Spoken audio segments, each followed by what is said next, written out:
Hola, ¿cómo están? Aquí estamos con Juan Pablo Gallego. Lo conocés, por supuesto, abogado. Suele ser referente en temas de derechos humanos, en televisión, casos importantes. Bueno, el caso Grassi ni hablar. Pero más allá de eso, Juan, hay una trayectoria que por ahí no aparece habitualmente en los medios, que es formidable, ¿no? De consultor internacional, de organismos tan importantes como BID, la UNICEF, OEA. Me gustaría profundizar sobre esa cuestión de Juan Pablo Gallego. Bueno, es cierto, la verdad que en estos 30 o 31 años ya que se cumplen de carrera, a veces yo mismo me sorprendo de tantas cosas que en el día a día uno pasa por alto, pero que efectivamente me han forjado, ¿no? Hoy puedo agradecer la oportunidad impresionante de, a partir del año 2000, haber estado trabajando en España, en uno de los despachos más importantes, entender la abogacía en ese nivel. Unos cuantos años después, efectivamente, trabajos de consultoría internacional que ni hubiera soñado. A partir de 2005, primero por propuesta de la Cancillería Argentina, en el marco de cooperación internacional con países de Centroamérica, me envían en función de trabajar determinados tópicos, habitualmente derechos humanos, temas de niñez. En medio de eso, y estando focalizado básicamente en Tegucigalpa, con estos trabajos, recuerdo por allí que se llama un concurso internacional por parte del BID, del Banco Interamericano de Desarrollo, para lo que significaba pensar cómo estructurar el Ministerio Público, cómo generar fiscalías especializadas. ¿Eso en qué año fue? Año 2007. Es decir, yo ya llevaba 2 años haciendo trabajos de cooperación internacional en Centroamérica y aparece esto del BID, que a mí me parecía en ese momento, es decir, yo estaba muy cómodo. La verdad que comencé trabajando allí para el despacho de la primera dama. Rápidamente me nombraron asesor del fiscal general de la República de Honduras. Trabajé para la Corte Suprema, tenía una enorme receptividad, hacía trabajos, y ver estas experiencias, lo que además se aprende, ¿no? Porque se me agradecía mi trabajo y a la vez encontrarte con ese mundo y con tanta gente, con personalidades, con juristas. Ahora vos se te lo asocia obviamente en tu perfil más público con los derechos humanos, temas de niñez. ¿Cómo surge eso? ¿Era una inquietud al comenzar la carrera o se dio de alguna manera que vos no tenías pensada? Bueno, es algo que efectivamente se dio a posteriori, digamos, de la carrera, efectivamente, ¿no? Cuando estudio la carrera, digamos, de abogacía en la Universidad de Buenos Aires, no tomo una especialización específica vinculada a la materia de derechos humanos, sí el tratamiento que tuvo en los cursos básicos de esos esquemas, ¿no? Pero no era un objetivo de carrera en ese momento. Efectivamente. Lo cierto es que comienzo a trabajar, en ese momento muy joven, sin experiencia previa. Comienzo a trabajar primero en un estudio jurídico, llamémoslo casi barrial, donde aprendo cuestiones procesales que hoy agradezco porque bueno, me dio una enorme visión. Y lo cierto es que al poco tiempo de eso, y asociado también a mis trabajos en España y ya al desarrollo de mi despacho local en Buenos Aires, no sé si llamarlo casualidad o no, pero aparece primero varios temas vinculados a temas de derechos humanos y de niñez, y luego allí por el año 2000 un enorme caso, digamos, vinculado a un tema de niñez, que fue un caso muy polémico, con una fuerte difusión en medios. Para esa época, la Argentina ya había firmado el Tratado de la Convención de Derechos del Niño, y ahí nos vinculamos con Estela Carlotto, con Nora Schulman también, en lo que es la formación del Comité de Derechos del Niño. Esto es el órgano que desde la Argentina de algún modo representa a este organismo ante Naciones Unidas, ¿no? De esa manera llega a vos el caso Grassi. El caso Grassi viene 2 o 3 años posterior a esto. La verdad que habíamos tenido un trabajo muy fuerte, sobre todo en este caso que destaco, que era un caso en provincia de Buenos Aires, un caso que llegó a la Corte, que tuvo mucha muchísima repercusión. Ahí tuvimos una sucesión de otros casos, que no tan difundidos, pero también con una metodología, claro, parecería, hoy respondí a tu primera pregunta, de que, digamos, esto no fue programado de inicio, pero pareciera como que uno fue dando los pasos para llegar a eso. ¿Por qué? Claro, se llega al año 2002, donde estalla este caso Grassi, que nos conmueve a todos como sociedad, como espectadores, y me incluyo como tal. Y ya te encontraba trabajando en temas de niñez, junto a Estela de Carlotto, en este organismo que, por supuesto, te puso en caminos de casos previos, que por ahí no tuvieron tanto impacto como Grassi. Claro, y efectivamente, sumado esto a trabajos internacionales previos, sumado esto a conocer rápidamente legislación internacional y tratados internacionales, que en Argentina, si bien ya estaban firmados, no se conocían, los jueces no los aplicaban. Yo recuerdo por esa época, en un caso previo a Grassi, yo planteaba a los jueces que yo iba a hacer un planteo o una reserva ante la Corte Interamericana de Derechos Humanos o algo, y casi lo recibían con un enojo. O sea, hay escritos de esa época que creo que efectivamente han sido innovadores, ¿no? Y entonces digo, me encuentra en esa situación allí por fines de 2002. Para ese día suelo trabajar a veces hasta altas horas, y ese día, fines de octubre de 2002, aparece un informe televisivo donde se detiene a Julio Grassi, que bueno, una persona, yo creo que en ese momento, de las 5 o 6 personas, no sé si más destacadas, más relevantes, más conocidas, con más conocimiento, con más perfil mediático, claro, y también con poder, ¿no? Aparece detenido, involucrado en una causa por abuso de menores. Fue de gran impacto, pero vos ahí no tenías contacto con la causa. Lo veías como uno más, estabas sorprendido como uno más. Absolutamente. Yo recuerdo en ese momento mi primer pensamiento, digo, qué lío se va a armar con todo esto, ¿no? Pensaba, ¿no? Porque, claro, una persona tan... Que era lo que pensábamos todos, y que efectivamente ocurrió, pero no te veías a vos como protagonista de ese lío.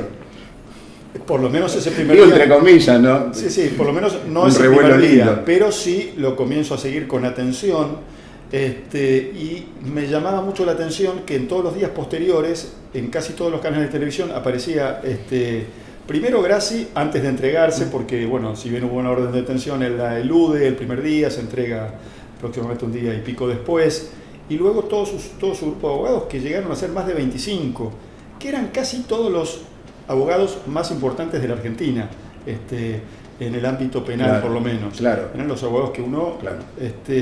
Yo recuerdo, acorde con el perfil mediático del personaje y el poder que manejaba en ese momento. Efectivamente, y yo que ya venía desarrollando una carrera que desde mi lugar era interesante y que me había notado algunos éxitos, tanto en materias como estas, como en otras no tan afines a estos, pero donde había logrado tener, digamos, éxitos en litigios importantes, y ya había de algún modo, entre comillas, hablando deportivamente, derrotado a algunos colegas de fuste, siendo muy joven, ¿no? Y yo, mirado hoy, creo que pensé dos cosas. Uno, con el correr de los días veía que todo el grupo de Grassi, incluyendo él mismo, antes de ser detenido, e incluso inmediatamente después, porque enseguida logra ser liberado, cuando en ese momento se lo detiene con una medida que lo favorece, bueno, era un ataque sobre todo a las víctimas. Se hablaba de un complot, se acusaba a distintas personas, incluso a conductoras de televisión, pero bueno, fundamentalmente se partía de la base que habría chicos que habrían mentido, se habían prestado... Entonces, desprestigiar a la víctima para de alguna manera favorecer al personaje poderoso en cuestión en ese momento. Efectivamente, entonces en ese momento intercambiamos algunas palabras con Estela Carlotto y pensamos, ¿y dónde están los chicos? ¿Qué pasa? Porque no había ningún tipo de impacto mediático, ni siquiera saber efectivamente quiénes eran, dónde estaban, qué les había pasado o no. Y bueno, corrían los días y seguía el mismo escenario.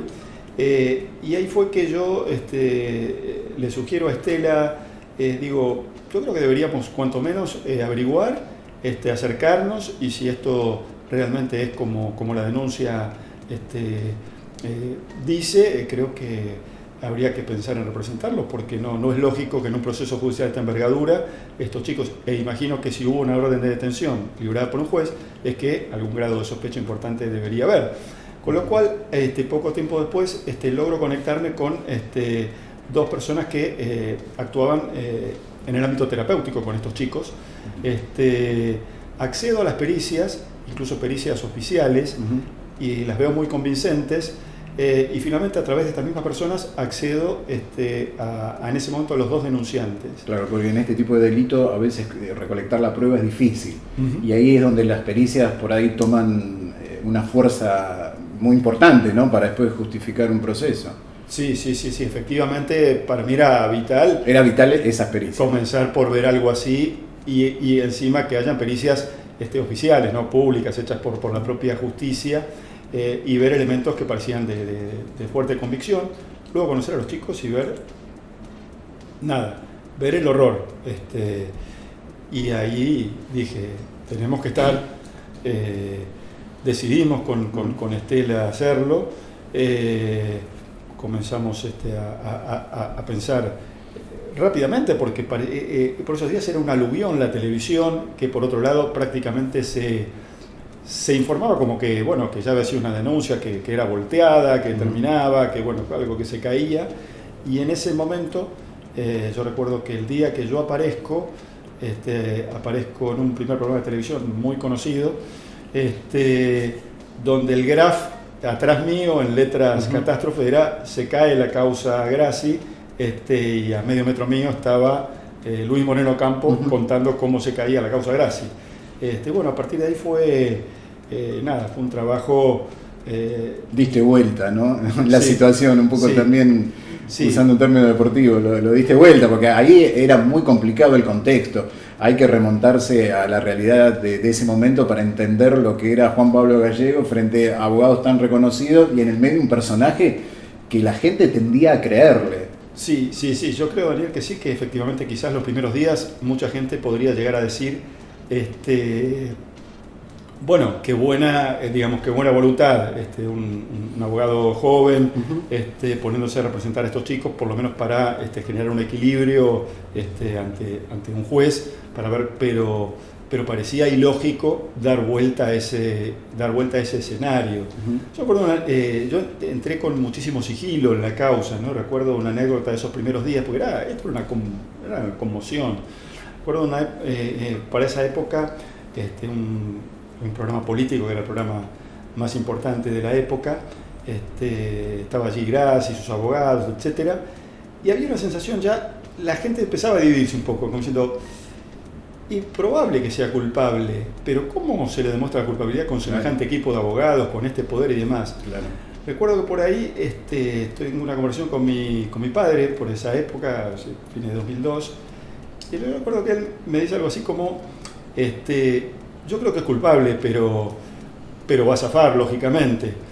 Y yo, que ya estaba en el caso y no le he dicho ni siquiera a gente de mi estudio por cuidados, que creo que después, viendo la envergadura de las cosas, creo que hasta fueron pocos los cuidados, le respondo algo así como diciendo, no te creas. O sea, cuando él dice, seguramente va a zafar, yo no te creas. Y y él, como la mayoría de la gente, después por televisión se entera que yo era el abogado de las víctimas. Claro. Y esa confianza tuya tenía que ver en las pericias, tenía que ver con las pruebas en general, habías leído la causa. Además que te tenían fe, porque por un lado está lo judicial, pero también todo lo que rodeaba ejerce una presión que por ahí te iba en contra. Sí, yo siempre tuve, creo, y creo que la he conservado con el correr de los años, la adrenalina casi deportiva, es decir, del mismo momento en que decido tomar intervención, me armé una suerte de hoja de ruta, digo, esto es por acá, esto es por acá, esto es por acá, digo, aprovechando, digamos, el conocimiento que yo tenía de legislación internacional, la especialización que ya traía con esto, el respaldo muy importante del Comité de Derechos del Niño y demás, sentí que lo podía hacer, y decía, si más o menos acá hay fair play, yo sé que voy por acá, voy por acá. Y lo cierto es que yo creo que a los 20, 20 y pico días de que yo comienzo a trabajar, se produce una revolución que da vuelta el caso prácticamente, de casi desestimarse las denuncias de los dos chicos inicialmente denunciantes. ¿En la opinión pública o en la justicia empezó a darse vuelta? Empieza en la justicia. Yo ahí tengo, digamos, yo recuerdo que ese día, que termino luego en ese programa, donde surge el rumor o la noticia de que yo tomé la causa, yo no recuerdo en mi vida haber visto tantos periodistas en mi oficina de aquella época. Se produjo, claro, este caso fue una conmoción nacional. Entonces, recuerdo que no había lugar, era un despacho muy extenso en metraje, y no había casi lugar, y estaban casi todos los periodistas que todos conocemos, algunos de esa época mobileros que hoy son los conductores de hoy, o sea, bueno, se produjo una revolución, ¿no? Y yo... Una revolución que no terminó casi por 15 años. Después del tema fue como incorporándose, pero en ese momento era muy fuerte. Gracie estaba en el living de Susana, Gracie estaba en los noticieros, pero desde otro lugar, mostrando su obra. Era un personaje mediático positivo, y la Iglesia tenía una imagen en la sociedad que hasta ese momento no la identificabas con este tipo de casos. Sí, la tenías complicada ahí. Sí, efectivamente. Además creo que Gracie era un gran vocero de sí mismo. Luis Moreno Campo era una persona de las más prestigiosas, y un hábil vocero mediático, una persona que fue un fiscal importante de la Argentina. Jorge Sandro era considerado por lejos el mejor abogado del Fuero Penal de la Argentina. Ahora, estos años, ¿no? Saliendo un poco de la cuestión técnica de los años que estamos hablando, que fueron 15 después, ¿no? Sí. ¿Pensaste que iban a ser tantos años? ¿Fueron desgastantes, de mucha adrenalina? ¿Había preocupación, no sé, sentir presiones o no? ¿Cómo lo vivías vos como persona, más allá de la cuestión técnica que de a poco la fuiste revirtiendo y después ya se encaminó, bueno, a favor de la defensa de los chicos? Bueno, desgastante fue, hubo infinidad de situaciones graves que yo intenté siempre soslayar con los cuidados del caso, y yo siempre confié en poder pilotear hasta el final, aun cuando confieso que la mayoría de la gente que me quería bien o me conocía, amigos, colegas, etcétera, decían, bueno, has dado un esfuerzo extraordinario, has revertido una situación, has puesto, digamos, la otra campana, pero no podés exponerte a seguir esto en un momento. Padecía ataques, en algún caso mediáticos, y había otro tipo de situaciones personales que por esos años evité de velar, sobre todo porque me parecía hasta egoísta hablar de situaciones personales mías cuando quienes sufrían eran chicos que estaban en indefensión y que yo de algún modo era el portavoz de ellos, ¿no? Pero había como ahí una duda de decir, ¿sigo o no sigo? Yo no como abogado sigo, ni hablar, pero, y a ver, hay un hombre detrás del abogado, tiene una familia, ¿sigo o no sigo? ¿Estoy exponiendo gente que quiero? No sé, hay que ponerse en el contexto de la época, que por ahí, desde el otro lado decían, lo sacamos de encima a este tipo, y por ahí damos vuelta de nuevo el partido a nuestro favor. Sí, yo creo que existió esa intención. Yo particularmente... Mi preocupación fue preservar absolutamente, sobre todo a mis hijos, digamos que estén fuera del alcance de cualquier situación vinculada a esto, pero fuera de eso y de tomar algún resguardo, nunca dudé en continuar y nunca, sí escuché, pero nunca acepté los consejos de retirarme en medio de esa situación, pese a que hubo situaciones graves, situaciones de complicidades judiciales, situaciones de manejos de poder, demostrar que esto iba a ser imposible. Yo en algún momento veía a los personajes más cercanos a Gracie, digamos, manifestar una confianza, exteriorizar, digamos, como que iban ganando, y yo sabía que era yo el que creía que estaba. Entonces, después con el tiempo, claro, uno recibía la información de que efectivamente había situaciones raras en la justicia, donde podía entenderse que podía haber beneficios, aun cuando desde este lado se probaran las cosas. Pero bueno, a mí eso me hizo redoblar la apuesta. Fue muy interesante el tema de medios. Yo había vivido situaciones con los medios en otro calibre en Argentina, en un calibre importante en España unos años antes, pero bueno, esto era casi un reality de 24 horas que había que sostenerlo y había que sostener la visión de este lado para que no haya una visión unilateral que parecía entonces... Bueno, a veces en ese sentido lo que por ahí juega en contra, los tiempos de la justicia no son los tiempos de los medios, y los medios quieren algo nuevo, algo distinto todos los días, sobre todo con un tema que acapara. Pero la justicia se toma su tiempo. Sí, y por ahí te presiona, decir, bueno, y hoy no hay nada. Y es difícil convivir con eso, sí. Que te están llamando todo el día. Yo creo, tenés que manejar. Yo creo, Daniel, que están las horas que yo jugué, digamos, en este partido, que efectivamente se generaban las novedades porque era la multiplicidad de planteos que yo hora a hora, día a día, sobre todo en esos momentos claves, esos primeros meses en que había que revertir, que efectivamente aparecían noticias, es decir, en un momento habían sacado, llamémoslo, sacado de la cancha a una de las víctimas, la reingreso, sacan a la otra, la reingreso, anulan la indagatoria del acusado, la hago validar. Toda una serie de cosas. Bueno, se produce una situación muy confusa con una de las víctimas, trabajamos en una denuncia en la cual termina detenido uno de los abogados de Grassi. Entonces, digamos, había acción suficiente para generar para esto que hacía para sostener también eso, pero yo con el tema de medios siempre he sido, me parece que siempre he valorado muchísimo la cuestión mediática, pero creo que la obligación del abogado es conducir el proceso judicialmente, ¿no? Es decir, hablar todo el día con la prensa de lo que uno va a hacer o del caso que tiene o que uno cree que va a ganar tal o cual cosa y no hacer nada en el expediente o esperar exclusivamente de, llamémosle, operar mediáticamente para obtener, sí, me parece que son cosas que van de la mano en la medida en que uno haga un trabajo serio judicial. Es muy importante comunicar bien y es muy importante dar esa visión y también ganar credibilidad. Yo creo que, y la palabra credibilidad acá tiene un valor importante porque cuando yo empiezo a trazar un camino y del otro lado se seguía con un discurso contrario y al que muchos adherían, yo recuerdo particularmente a veces, incluso muchísimos periodistas que comenzaban a ver cómo eran las cosas, algunos me manifestaban, bueno, no tenés que hablar con tal y con tal porque lo han defendido a tal.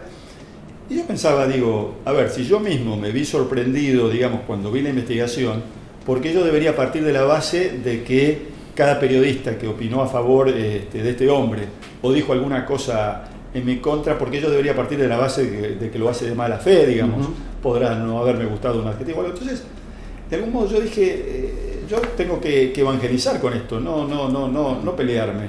Yo me acuerdo que los periodistas que fueron más cercanos a él, muchos de ellos terminaron en mi oficina, leyendo el expediente o mirando las cosas. Claro. Y esto es así. Acá sí, no hay... por ahí engañados, entre comillas, en su buena fe. A lo mejor realmente le creían o realmente... Pues Grassi tiene un trato que por ahí no es el de un cura común, digamos. Es una persona que hasta ese momento empatizaba bien con la sociedad, en sus modos, o sea, qué sé yo, por ahí mucha gente le creía genuinamente y otros lo habrán defendido por otro motivo. Pero sí, bueno. Sí, pero aparte, y un agravante u otro dato, esta temática era muy poco conocida y a todos nos sorprendía hasta la existencia de estas situaciones, digamos, no, los casos de abusos sexuales a niños no tenían una gran difusión, y quizás esto hacía a la no credibilidad. Pensar en una persona pública que tenía muy buena reputación, claro, que supuestamente se dedicaba a la caridad y demás, que hiciera estas cosas, como que ponía en duda un montón de cosas.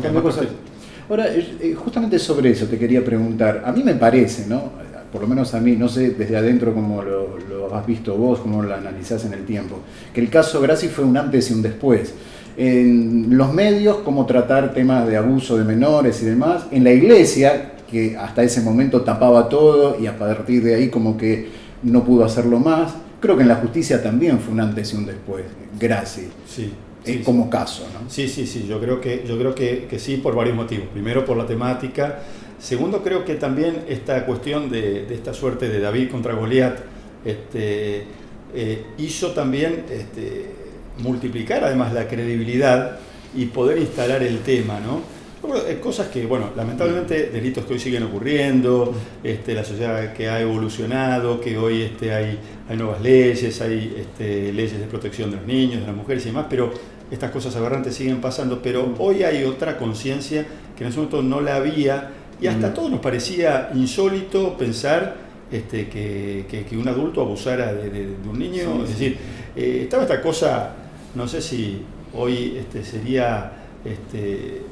la persistencia de esas ideas sería, creo yo, mirada como desde algo machista o desde algo antiguo, ¿no? Pero pensar, cuando se hablaba a veces de tal persona que abusó, pero ¿cómo? Si con la plata que tiene podría estar con quien quiere. O sea, no entender que la pedofilia como tal es un fenómeno que se da, digamos, en personas de toda clase social, edad, etcétera. Que no es que el pedófilo es una persona que hubiera querido tener, por decir algo, un novio o una novia, y como no la consiguió recurrió a alguien más chico. Pero esto que parece una tontera. Sí.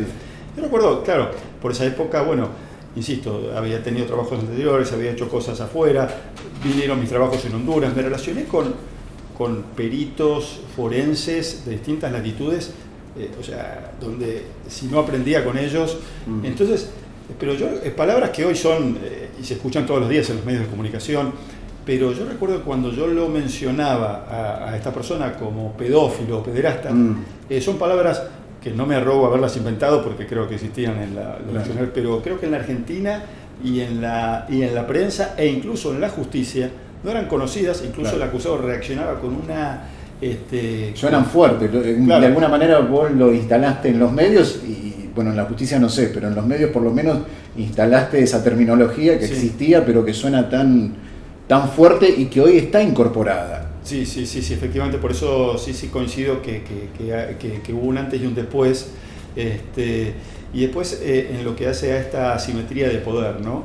A mí siempre, digamos, siempre en mi carrera me guió ese camino, de decir, pues elegir el camino más difícil, ¿no? O decir, bueno, el caso perdido o el caso del débil que supuestamente no va a poder. Claro. Eso te iba a preguntar, porque, claro, te vemos en los medios a partir del caso Grassi, un poco el caso Grassi es el que te marcó, pero no es el único importante. Y hay muchas maneras de ejercer la abogacía, porque, por supuesto, una parte y la otra necesitan tener representantes y que se cumplan las garantías constitucionales y demás. Pero siempre a vos te vemos del lado de los buenos, para decirlo así llanamente. Entonces empatizamos rápido con tus defendidos, con tu postura. Esa es una decisión profesional tuya, de decir, bueno, yo me voy por este camino que es el más débil, es el que necesita ayuda, es el que de repente la tiene difícil. Ha sido efectivamente una decisión que, como insisto, digamos, a veces hoy lo vivo casi como un plan que no lo fue. Son decisiones que se fueron dando, pero que me mantuvieron en ese camino y con absoluto orgullo, sobre todo porque también, y acá entramos también al tema de la justicia como cuestión global, ¿no? Actualmente están cuestionadas por un sector, por otro sector, la ineficacia de la justicia, las malas prácticas, etcétera. Entonces, en ese marco, donde efectivamente podemos discutir horas de cómo funciona la justicia, etcétera, pero en ese marco donde la justicia evidentemente no está a la altura muchas veces, digamos, ¿qué queda para los que tienen menos recursos? Claro. ¿Qué queda para las víctimas? Porque, bueno, siempre una persona, digamos, con mayor caudal de recursos, aún en una justicia con defectos, podrá defenderse mejor. Pero entonces esto de decir, bueno, si uno tuvo esta suerte, esta cosa de no sé, siendo casi o sea, muy joven, subirme a un avión y comenzar a trabajar en Europa y ver cosas que no me hubiera imaginado y que me marcaron a fuego. Claro, eso lo marcas como una base importante. Sí. A mis casi pisando los 30 años, estar en Madrid, sentarme a trabajar con el presidente del Tribunal Constitucional, con el secretario de Estado de Justicia de esa época, nada. Me contabas que hasta un exministro de Justicia de España te elogiaba por tu trabajo. No es tan fácil que un argentino sea elogiado en el exterior. Sí. Es muy interesante eso. Siempre fui una persona de, no de no dar importancia a las cosas, ¿no? Porque la verdad que hoy, pasados 30 años y algún poquito más, la verdad que tengo un legítimo orgullo por estas cosas, pero yo siempre pienso en el paso siguiente, en el next, ¿no? Pero sí, mirado desde hoy, decir, haber trabajado con la gente que trabajé y que esa gente me haya destacado cuando quizás yo sentía que todavía había algunos pasos que faltaban. La verdad que por ahí uno de mis primeros libros lo prologa un juez muy conocido. Uh-huh. Y recuerdo que por ahí algún párrafo plantea esto de que como que siendo muy joven había hecho, según su criterio, ¿no?, mucho más de lo que muchos juristas podían hacer a lo largo de su vida. Y a mí esto, más que el elogio que lo tomé, y además creo que fue una dedicatoria afectiva, yo esas cosas siempre las tomé como un desafío, porque digo, entonces, si hice las cosas rápido, es como que ya después de los 35, o sea, gané 2 o 3 casos muy grandes, hice alguna cosa importante en España, fui consultor internacional en Centroamérica, todo. Uh-huh.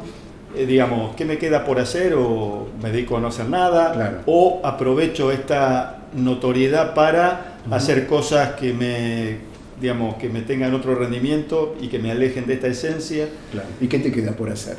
Más allá de los casos que por supuesto ahora estás defendiendo a Telma Fardín y por supuesto van en el mismo camino de un caso mediático como Grassi, como el de Zambón también, que lograste una condena.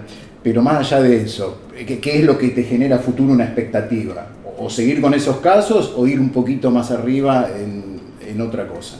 Yo siento que es probable que no me termine de retirar de la cancha y que siga habiendo una motivación para algún nuevo caso de estas características. De hecho, en los últimos días lo de Telma. Y creo que eso va a seguir, pero también comienzo a ver un espectro más amplio, ¿no? Digo, me parece que no tengo derecho a esta altura y con este bagaje mantenerme prescindente del resto, ¿no? Yo siempre dije, bueno, a veces quizás no hay soluciones globales para un montón de cosas y yo siento que estoy dando respuestas a personas que lo necesitan y eso ya tiene un valor.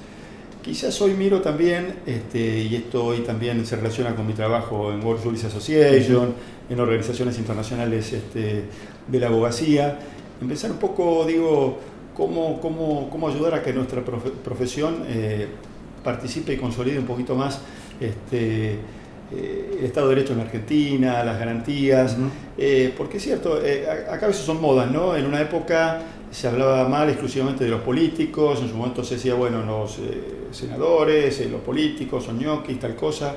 En los últimos años el foco está puesto en la justicia, con fortísimas críticas, sí, a veces no con una unanimidad de criterios, pero pareciera que la mayoría de la gente piensa que la justicia no funciona de manera ideal. Yo digo también, entonces, ¿y qué pasa con nosotros, ¿no? La abogacía privada?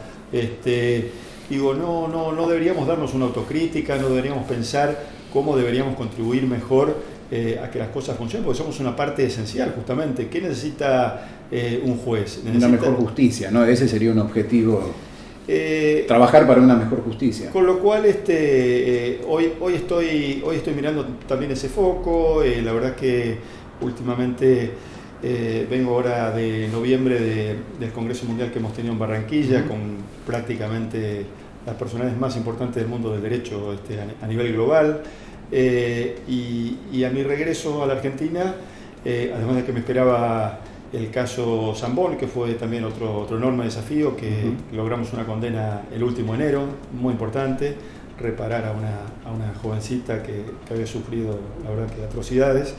Pero bueno, me impactó mucho de ese caso porque, mira, un poco esto que vos decías de ser la voz de aquellos que no escuchan, me impactó en un tramo donde, bueno, él era el padrastro y la mamá le creía a él, la mamá de la chica, ¿no? Y le dijo que le pida perdón. En algún momento leí del caso eso. Entonces digo, pobrecita, no tener ni siquiera credibilidad en la madre.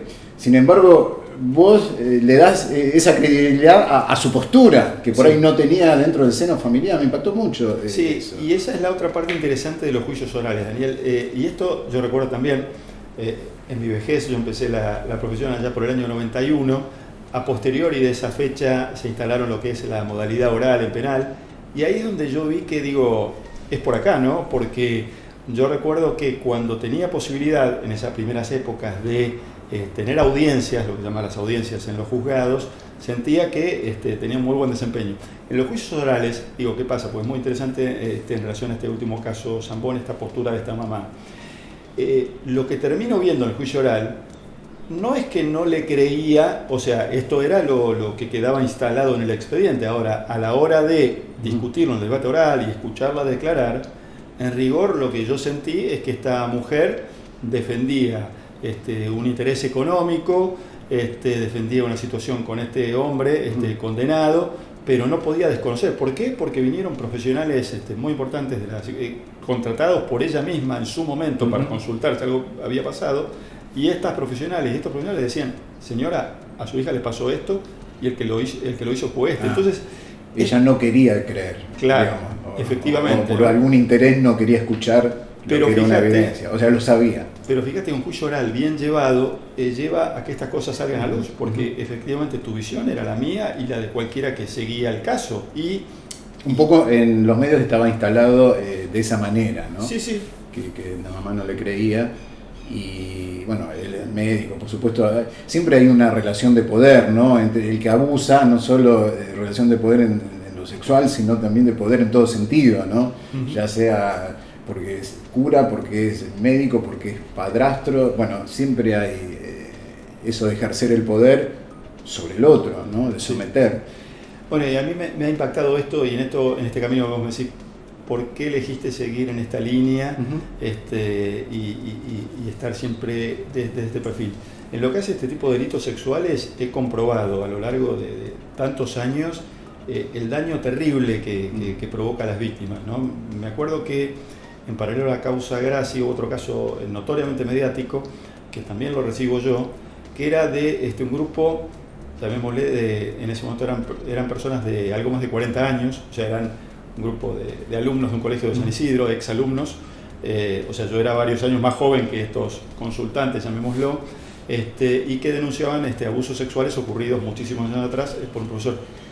Y eso me provocó un impacto, Daniel. Digo, a veces uno reduce a esto de decir, bueno, que le hagan algo a un chiquito y que esté indefenso. A veces cuando se dice, bueno, olvídate, ya pasó. Claro. Ver personas de 40 y pico de años, que algunas habían formado su vida, su familia, su camino laboral, etcétera, y verlas con tamaño impacto de daño psíquico 20 y pico años después, me dio la pauta de lo terrible que es padecer este tipo de cosas, ¿no? Bueno, habrás escuchado, porque justamente como eso, la sociedad tiene muchas veces una visión muy cruel y frente a una denuncia que tiene mucho tiempo, dice, qué raro, y justo ahora. No es justo ahora, es cuando puede, y por ahí cuando puede son 15 años después del delito, o 20 o 30, lo tiene que elaborar, pero a veces la sociedad le cuesta asimilar la postura de la víctima. Sí. Ha ido cambiando muchísimo, ¿no? Creo que con el caso Gracie. Sí. Pero todavía escuchás eso, decís, bueno, es una persona grande, recién ahora se le ocurrió, como que ve algo raro detrás. Claro. Y son delitos que uno los denuncia cuando lo puede elaborar, y a veces por ahí... Efectivamente, y a veces cuando tiene también un sostén, un apoyo. Muchas veces a estas personas les ocurre en la peor de las soledades, sin familia, sin ningún tipo de sostén, por lo cual multiplica la indefensión. Pero lo que yo noto... Es muy impactante el caso de San Isidro, porque los veías, yo lo recuerdo, de gente grande hablando como niños, como que se quedaron en algún punto... No porque hablen como niños, sino en algún punto lo expresaban como niños, como que quedaron anclados en algún momento y necesitaban elaborarlo. Efectivamente, impactaba mucho. Esa primera entrevista y encuentro con ellos fue para mí un shock, porque efectivamente mostraba gente realizada profesionalmente. Sí. Pero que en algún aspecto de su vida se quedaron pero mostraba, hay por ahí un libro muy conocido de una psiquiatra especializada en esto, que habla como del abuso como un balazo en el aparato psíquico, ¿no? Y esa entrevista me lo puso, me lo llevó de lo teórico a lo real, hablando de, como decís vos, gente realizada, de más de 40 años, en buena posición económica, con buenas relaciones sociales en San Isidro, y sin embargo con un impacto que 20 y pico años después no lo podían superar, ¿no? Bueno, entonces creo que todas estas cuestiones, tanto las vinculadas a la niñez, al maltrato a la mujer, las cuestiones de derechos humanos, a mí me tocó trabajar, cuando te comentaba antes que comienzo mis trabajos en Honduras y de repente surge esto de un concurso internacional del BID para trabajar en desarrollar cómo debería funcionar el Ministerio Público, cómo articular fiscalías especializadas. Bueno, yo estaba muy cómodo en los órganos que me tenían contratado, la Corte Suprema, Fiscal General, Gobierno. Y pensé, pero vos tendrías que anotarte. Y yo pensaba incluso, claro, era un concurso internacional, claro, se anotaban juristas relevantes de todo el mundo, pero bueno, finalmente me anoto. Incluso siempre fui muy deportista en esto, ¿no? Pero internamente decía, ¿para qué me meto en este lío si es que no lo voy a...? Y efectivamente gano ese concurso y me toca hacer un trabajo que, bueno, después cuando por ejemplo se conoce en 2018 el caso de Telma Fardén, yo en el año 2007 estuve en el área de Centroamérica planificando el desarrollo de las fiscalías especializadas y de hecho trabajé en la formación de la Fiscalía Especial de la Niñez, de Fiscalía Especial de la Mujer, Fiscalía Especial de Derechos Humanos. Estuve a cargo de la Fiscalía de Derechos Humanos llevando adelante cantidad de casos ante la Corte Interamericana de Derechos Humanos, y todo esto era en paralelo, como vos marcabas, el lapso de tiempo que llevó la causa Grassi. Yo seguía, insisto, no sé si casi sin saberlo, pero seguía sumando peldaños que me sumaban a lo mismo. Hay 2 o 3 casos de la Corte Interamericana de Derechos Humanos que son los que habitualmente se enseñan al día de hoy en las facultades de Derecho de todo el mundo. De esos 2 o 3 casos, hay 2 que los llevé yo y los presenté en la Corte, y hay uno de mis libros de Derechos Humanos que está dedicado a la viuda de una víctima, ¿no?, centroamericana, que es el caso, quizás el caso de estudio más. Entonces, son todas cosas que me fueron jalonando. También en esto, ¿no?, esta cosa de una víctima que no es escuchada, que es la primera instancia, que la retratan. Es decir, pensar cuáles son los caminos o cuáles son los caminos alternativos, cuáles son los caminos que te ofrece la legislación internacional, los organismos internacionales, las cortes internacionales. Entonces, claro, lo de Telma plantea ese desafío ahora, por ejemplo, ¿no? Nicaragua, Brasil, Argentina, ha pasado tiempo desde el hecho denunciado. Es un desafío distinto, pero también un desafío tan importante, porque obviamente es un tema de mucha exposición, ¿no?, tan importante como el de Grassi. Sí, es un caso, creo que eminentemente, yo creo a esta altura, de derecho internacional. Que puede sentar un precedente a nivel internacional, ¿no? Sí, sin duda, sumado, bueno, a la valentía de esta joven que ha sostenido su denuncia. Y digo, estas cosas, yo soy poco, opinólogo cuando yo no participo en un caso de decir tal o cual cosa, es decir, puedo hacerlo, en mi foro interno. Cuando yo escucho la denuncia de Telma y la veo, yo tengo muchos años en esto y hasta ahora no soy psicólogo, no soy psiquiatra, ni me atribuyo a estas cosas, ¿no? Pero digo, la credibilidad del testimonio de ella a mí me pareció indiscutida desde el día cero, ¿no? Después se podrá decir cómo fueron las cosas, cómo debieron ser, si procesalmente se debe hacer otra cosa o no. Pero bueno, a mí no me asustan las situaciones desventajosas si creo tener de mi lado la verdad y la posibilidad de demostrarla y los instrumentos para hacerlo, ¿no? Así que este tipo de desafíos se me renuevan constantemente, aun cuando muchas veces digo, bueno, esta es la última vez que hago. Por ejemplo, los juicios orales son algo de un desgaste, Daniel, que... Claro. Uno los ve en la película y dice que bueno, la verdad son entretenidos. Claro. Más que los juicios tradicionales, pero implica un desgaste, ¿no? En el caso de Grassi creo que fue probablemente el juicio más largo de la historia argentina o algo así, pero fueron 9 meses consecutivos sin parar. Se comenzaba aproximadamente 8:30 de la mañana terminaba 6 de la tarde. Todos los móviles. En el medio todos los móviles, a la noche se seguían los medios, luego en un programa en otro, uno en las pocas horas que quedaban para no dormir, tenía que programar lo que iba a pasar el otro día. Los juicios orales son de un desgaste impresionante, ¿no? Y la verdad que a veces uno dice, bueno, este es el último, pero bueno, siempre surge un desafío o surge algo que uno dice, ¿y por qué no? ¿O por qué no ayudar en ¿O por qué? Nada, me parece que en cierto modo he hecho cosas que puedo tener un mérito, y en otras también me siento agradecido de cosas que me pasaron, ¿no? Y el privilegio de haber hecho un montón de cosas. Y bueno, hay cosas que de algún modo puedo contribuir o devolver, ¿no? Alguno puede estar escuchando, decir, con todo eso, ¿cuándo escribió los 11 libros? ¿No? Porque realmente 11 libros para él los escribió, no sé, un escritor en gran parte de su carrera. Vos lo has hecho en paralelo. Es interesante entrar por el lado de los libros. Por supuesto tienen la misma temática de derechos humanos, pero cada uno con una... Bueno, por supuesto está el del proceso de Grassi, pero cada uno tiene una impronta distinta. ¿Por qué? ¿Por qué cada uno de ellos?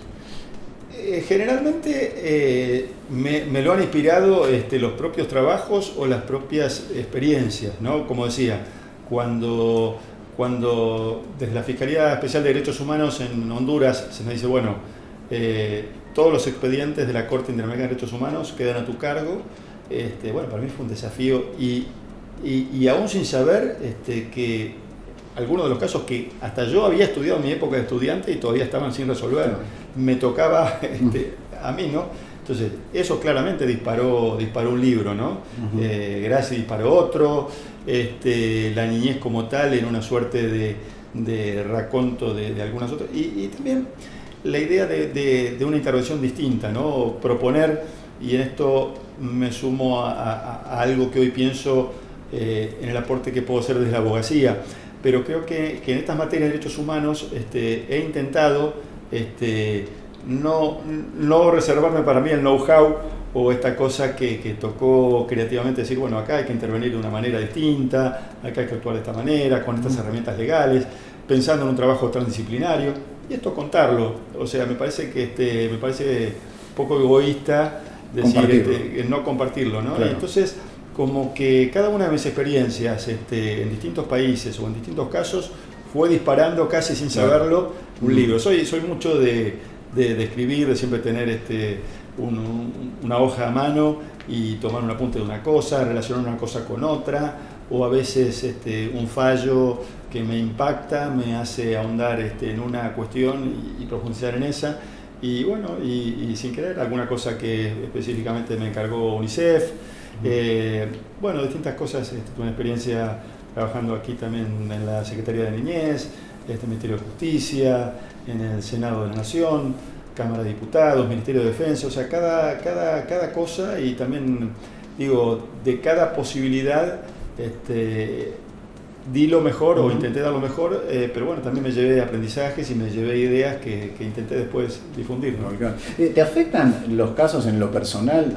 A veces me lo preguntan, pero bueno, tiene mucho que ver una profesión y la otra, porque estamos como en contacto con la tragedia, ¿no? En tu rubro y bueno, con el tipo de periodismo que yo hago. Y bueno, por ahí uno tiene mecanismos internos que hacen que no impacte tanto eso, porque si no te enloqueces. Pero no siempre se puede. ¿A vos en lo personal te impacta cuando tomás contacto con un testimonio de abuso por primera vez? Sí, yo creo que si uno no tiene esa capacidad de impacto o la pierde por default, que yo creo que eso lamentablemente pasa mucho y pasa también con funciones judiciales. Yo a veces veo como que se relatan tragedias sin mover una pestaña, ¿no? Yo creo que bueno, uno tiene la doble obligación. Yo creo que el hecho de que a uno le impacte es parte incluso del éxito del trabajo, y la otra es también que pese a lo impactado que uno se sienta, poder tener la frialdad para desarrollar una estrategia de trabajo, porque normalmente, y este también fue otro de mis desafíos cuando francamente, sobre todo los últimos 25 años, me dediqué a estos temas de derechos humanos. Yo siempre veía que estos casos se perdían. Uno escuchaba, bueno, a este le pasó, pero claro, perdió, el otro era poderoso, esto no lo pudo probar. Yo pensé, digo, digamos, acá, o sea, tiene que haber una forma de que estos casos, en la medida que sean reales y ciertos, se ganen, porque ¿cuál es el rol de un abogado en una tragedia, por ejemplo? ¿Acompañar en el dolor? Bueno, me parece que acompañar, es decir, puede ser una parte, pero me parece que el acompañamiento del dolor es el familiar, claro, el amigo, la pareja. Me parece que un abogado tiene que estar un poco más allá, es decir, ser lo suficientemente sensible para entender ese dolor, pero a la vez ir por herramientas, porque la verdad es que decir, bueno, qué lástima. La justicia repara, ¿no?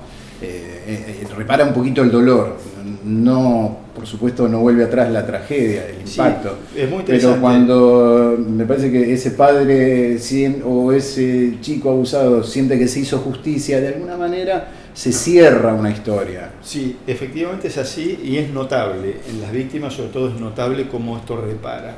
Y lo loco es que cuando hablamos en abstracto o hablamos en la calle, generalmente la gente dice yo no creo en la justicia no sé qué, y a veces con mucha razón no se cree en la justicia o lo que fuera.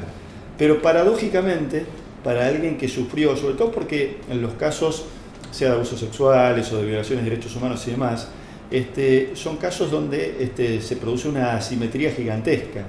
Y lo reparador de una sentencia que diga, vos, que sos el débil, que fuiste la persona apuntada, que no tenías defensa, que no tenías recursos y que estabas apuntado por un sistema que te miraba como derrotado con desprecio, a vos te estamos diciendo que te creímos, que tu verdad. Entonces eso es, y yo lo he visto en víctimas, el efecto diría casi terapéutico de una sentencia favorable.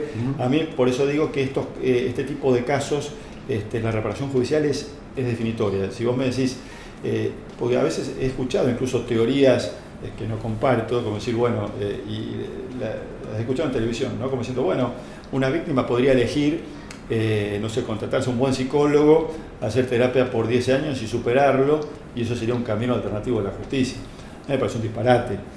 Creo que, por supuesto, el apoyo terapéutico en el antes, durante y después es decisivo, fundamental, y hay enormes profesionales de la salud mental que apoyan a este tipo de víctimas. Pero la reparación judicial es un elemento que desde mi punto de vista integra lo terapéutico. Claro, es muy interesante porque lo ves por ahí cuando escuchan un fallo y eso se hace público, porque en los juicios orales hay televisación o se puede grabar, ese llanto de desahogo, ¿no? Ese abrazo entre todos los familiares, de justicia que repara. Por ahí después al otro día se encuentra con un vacío de decir, bueno, no me devolvió la vida que yo tenía, o si es una tragedia, no me devolvió ese familiar. Pero por lo menos el que tiene que pagar, paga. La impunidad genera como una doble victimización. Sí, pero yo tuve casos de jóvenes en que yo pensaba, digo, esto se tiene que ganar porque se tiene que ganar, porque tiene que ser un acto de justicia, pero yo mismo internamente llegaba a dudar, digo, yo no sé, veo tanto dolor y tanta humillación y tanto daño, que yo pensé internamente, digo, yo no sé si esta persona va a poder después sostenerlo. Claro, y sentí que ante el fallo favorable, ante la justicia, dijo, usted tenía razón, esa persona daba un vuelco, claro. La persona derrotada, que parecía que no tenía camino, que iba a hacer con su vida. Entonces, yo creo que no hay mejor terapia que la verdad, y no hay mejor terapia que esa verdad sea homologada por la justicia. Y que bueno, y ahí digo, donde los abogados tenemos un rol importante. Digo, a veces estos temas, no sé si la palabra se frivoliza o demás. Yo creo que los abogados tenemos un rol decisivo. En un juicio oral, un abogado puede decidir el curso, más allá que la sentencia la dicta un juez y que hay un fiscal que normalmente dirige la acusación o encabeza lo que es la acusación pública. Y yo creo que uno ejerciendo un rol activo, inteligente, hábil, y con conocimiento del tema, puede lograr a veces convencer a un aparato judicial que en principio parecía que no estaba dispuesto mucho a una víctima, ¿no? Te quería preguntar, ¿te da bronca cuando la otra parte, por ejemplo, quieren barrar la cancha o hacer caer la causa Porque entiendo lo de respetar las garantías constitucionales que tiene todo acusado y demás. Ahora, está aquel que defiende casos, digamos, de violación, de abuso. Sí, yo por ahí si estoy de acuerdo, digo, pará, lo querés hacer zafar a este desgraciado. O sea, que se respete sus garantías, sí, está perfecto. Ahora, hacerlo zafar, pero bueno, cada uno entiende la abogacía, la justicia desde su lugar. Sí, nosotros del periodismo lo vemos así, decir, pará, te estás extralimitando en su defensa, digamos. Sí, es que esa es la palabra, Daniel. Yo creo que hay una modalidad bastante espantosa que tiene que ver con que, digo, a muchos ya nos hace ruido decir, bueno, defender a esta persona. Yo a lo personal he elegido, incluso ante decenas de ofrecimientos, y esto no es para mí, esto no lo quiero. Seguramente habrá un colega y tiene derecho a que alguien lo haga, seguro, pero no voy a ser yo. O puede haber un defensor oficial, claro, porque es necesario que siempre esté esa parte. Pero esto no termina ahí, Daniel. Digo, a veces uno ve en esas estrategias defensivas, no solo hacer zafar a una persona que no lo merece, sino hacer un trabajo de destrucción de la víctima. Porque, ¿qué pasa en estos casos de derechos humanos? A ver, por decirlo burdamente, si se trata de la investigación de un robo, normalmente el delincuente, ¿qué hace? Oculta lo robado y destruye lo robado y arruina la prueba. Claro. ¿Cómo arruinás la prueba de un abuso? Y destrozando, por ejemplo, a una víctima. Uh-huh. Entonces, esto es lo terrible.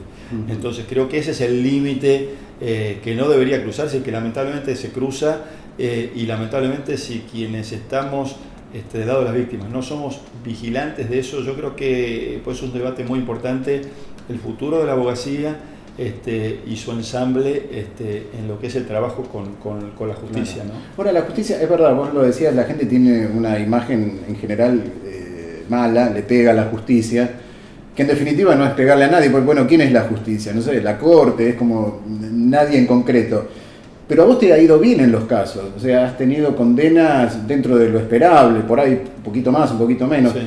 Por lo menos con vos la justicia no fue tan injusta en tus casos o sí, con tus víctimas. Sí, yo siento que sí, y esa es la modalidad que yo me he propuesto desde siempre. Como te comentaba al comienzo, me tocó empezar de chico casi en la profesión y bueno, empezar a buscarle la vuelta. Creo que hay cuestiones que tienen que ver con el derecho procesal en general, que la verdad que muchos colegas quizás no lo han trabajado, no lo han probado y demás, y esto define muchísimo, y digamos, no es lo mismo ganar que no ganar, o no es lo mismo dejar, digamos, ser un abogado absolutamente pasivo y participar de un proceso sin influenciar, digamos, con una estrategia de trabajo para que prosperen las cosas. Y bueno, particularmente yo he tenido ese espíritu, creo, deportista, quizás como deportista frustrado. En algún momento de chico jugué al fútbol, pero creo que no me alcanzaba para llegar a la primera división de ningún equipo, ¿no? Entonces, pero tenés el espíritu deportivo muy incorporado. Sí. A mí me frustraría muchísimo intervenir, digamos, en procesos, primero sin el compromiso, como vos decías, de que uno tenga un impacto, y segundo, no ganarlos o que las cosas queden en la nada y simplemente decir uno, nada. Yo siempre ejemplifico, no sé, me tocaba jugar al vóley en la playa y en esa época se jugaban los partidos a 15 e ir perdiendo 14-0 y uno decir, bueno, yo quiero ganar, y seguir revolcándote y salir con los codos morados de los golpes. Y se transformó en una metodología de trabajo.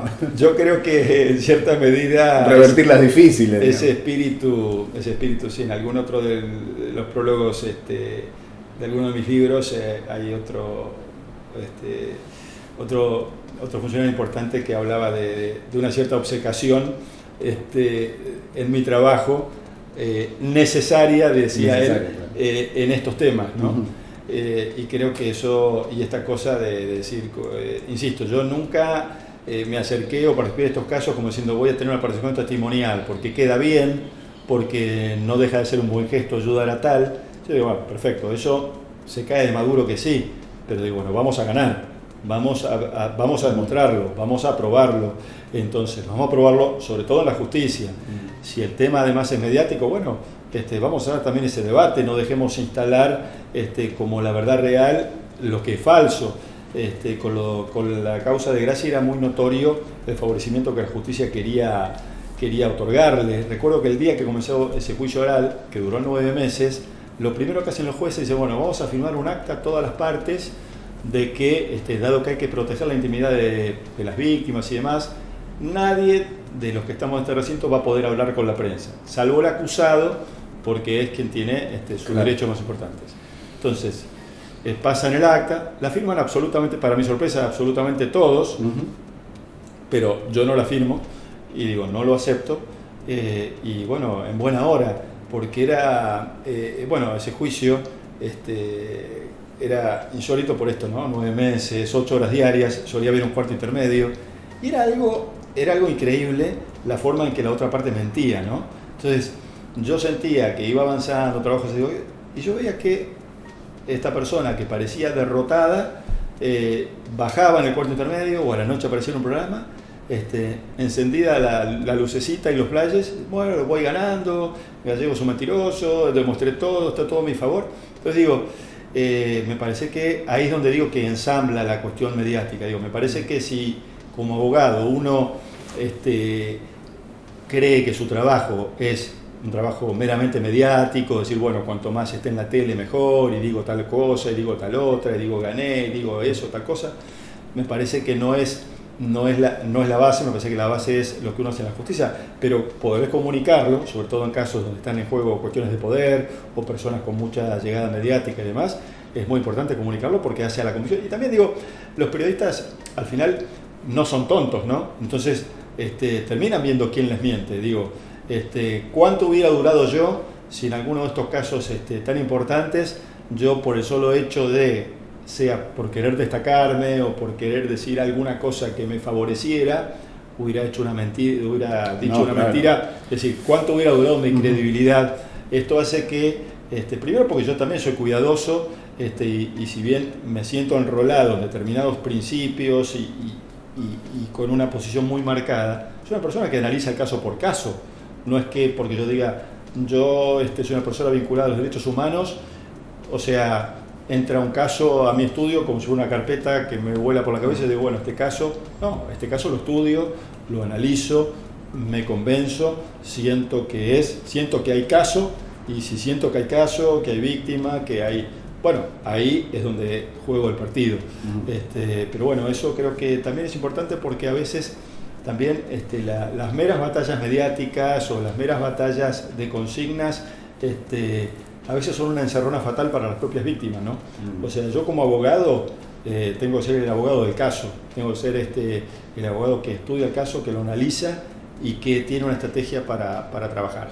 Después, perfectamente, yo puedo decir, además de esto, yo coincido con estos principios, además de esto yo coincido. Por supuesto, uno tiene cuestiones y límites que nunca corrió, digamos, en lo que hace a proteger a una víctima, en lo que hace, es decir, cuestiones de decir, bueno, si tengo en juego sacar una ventaja, pero a cambio de sacar esa ventaja, sé que le provoco un daño a la persona que estoy representando, que ya está dañada, esa ventaja no va, tengo que ir por otro lado. Pero bueno, fuera de eso, creo que es muy importante esa consustanciación con la idea de decir, bueno, el caso por caso. Yo a veces, claro, después de tantos años y ya en la vejez, y bueno, puedo aceptarme como especialista en tal o cual cosa y alguna cosa he hecho, pero... Y sos un referente, ¿no? En los medios por ahí no hace falta que te consulten muchas veces por tu caso, muchas veces por algo que tiene que ver con el día a día en la actualidad, pero son de alguna manera tus temas sin estar involucrado, ¿no? Esto de la niñez, el abuso, derechos humanos, en ese sentido te has convertido un poco en un referente. En parte te lo has ganado por la construcción de credibilidad. Sí, hoy yo lo acepto como tal y siento que en ese lugar también puedo jugar un rol desde el cual también colabore en la instalación efectiva de esos temas, en el estar siempre atento. Muchas veces muchos colegas tuyos llaman, incluso en off, digamos, con una postura muy interesante de decir, mirá, viste este tema que probablemente no lo estás llevando vos, o sí, o capaz que te llega, pero nosotros queremos trabajarlo con respeto, entonces ¿te parece que hay que ir por acá o por allá?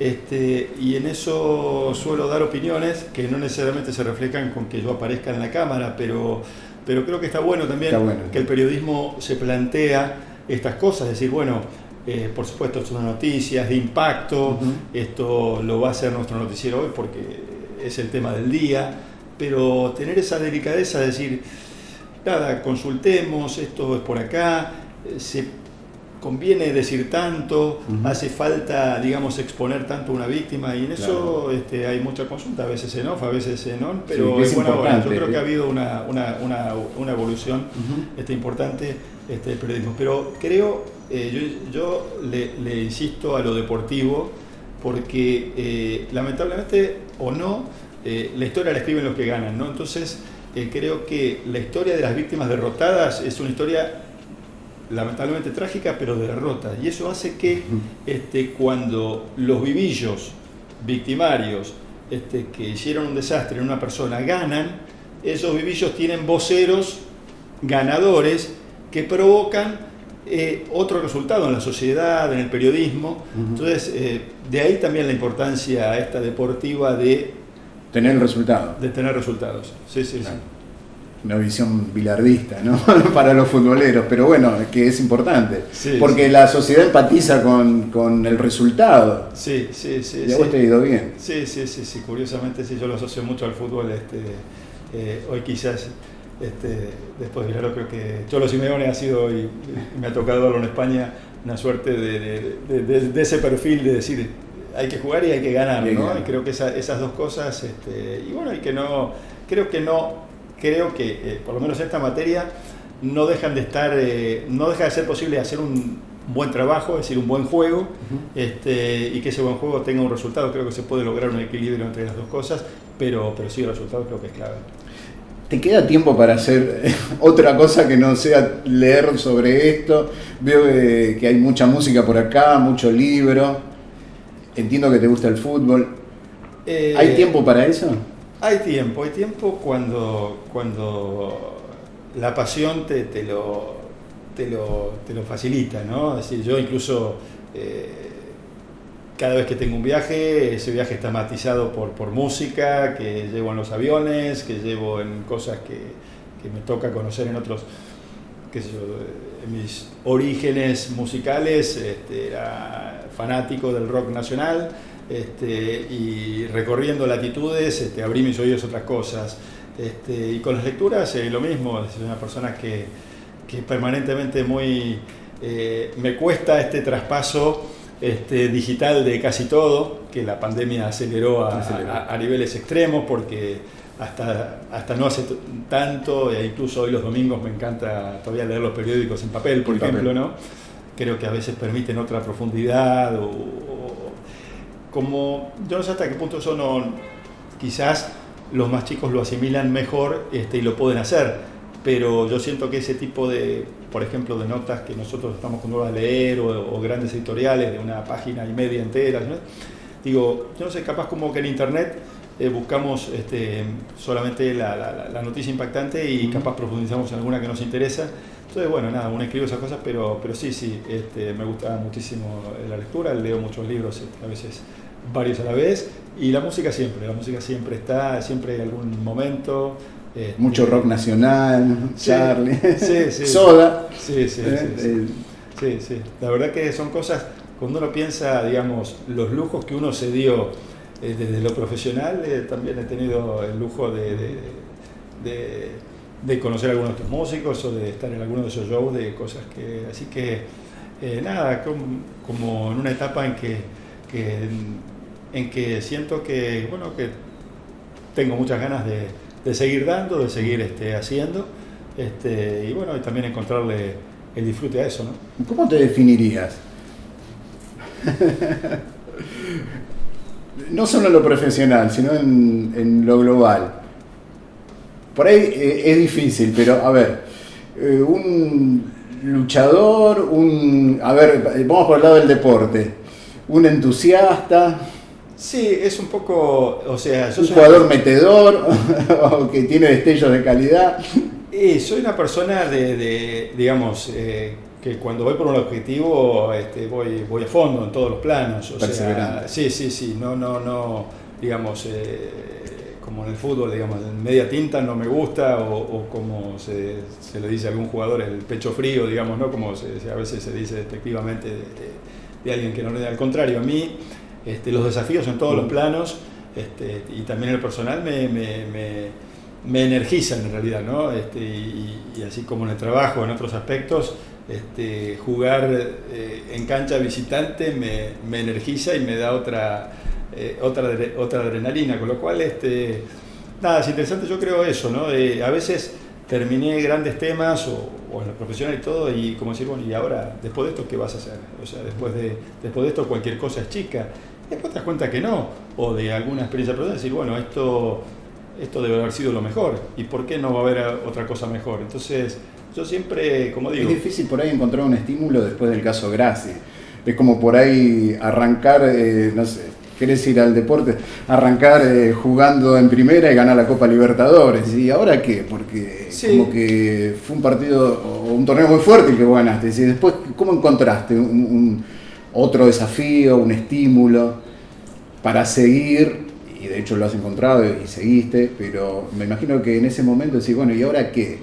Termina el caso Grassi y tengo que encarar otro camino que también sea interesante. Y por un lado mirándolo justamente como una suerte de eslabón, ¿no? Como pensando decir, bueno, a ver, ¿qué me dio esto? Y me dio que casi más grande que esto no va a haber. O sea, si pude timonear esto, puedo timonear cualquier cosa, ¿no? Pero bueno, por ejemplo, hoy por hoy participar de espacios reflexivos con juristas de todo el mundo, pensar, digamos, en reformas estructurales de la justicia a nivel global, mirar cuestiones desde esa profundidad. Es decir, los desafíos aparecen siempre. Yo cada día siempre pienso, como decía Spinetta, mañana es mejor, digamos. O sea, no me conformo, es decir, me alegro, o sea, intento tener mi espacio de disfrutar lo logrado. Uh-huh. O sea, no negarlo, como decir, bueno, esto no fue nada.